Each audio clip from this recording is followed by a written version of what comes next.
अलीकडच्या काळामध्ये असं म्हटलं जातं, की काही अपवादात्मक जर कवी सोडले, तर बऱ्याच लोकांचा जो एक शब्दसंग्रह असायचा पूर्वीच्या कवींचा, हं, तो तेवढा राहिला नाहीये. तो का राहिला नाहीये, तर असं म्हटलं जातं, की तेवढं वाचन नाहीये. हं, हं. तुमचं काय मत आहे याच्यावरती? नाही, असं काही नाहीये. नवीन-नवीन शब्द कवी कॉइन करताहेत.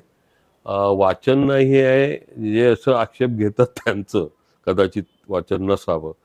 पण तुम्ही जर महाराष्ट्रामध्ये किंवा अन्य राज्यांमध्ये भारताच्या फिरलात आणि कविता हा असा सगळा विषय आपण घेतला, तर त्याच्यामध्ये म्हणजे विशेषतः नवीन ही मुलं जी लिहित आहेत, खूप नवीन शब्दसंग्रह आहे त्यांच्याकडे.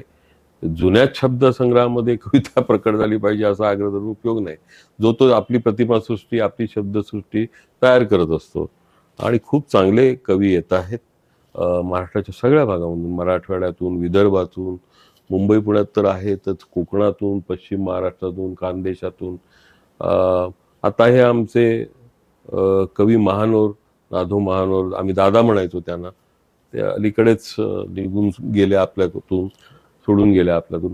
पण त्यांची शब्दकळा बघा कशी आहे ती.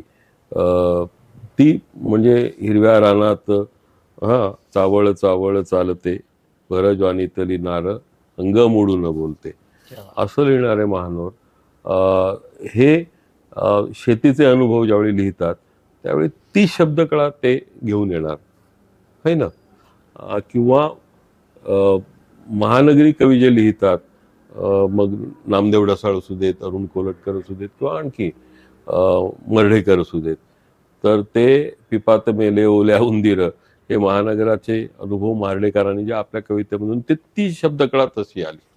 असं आहे ते सगळं.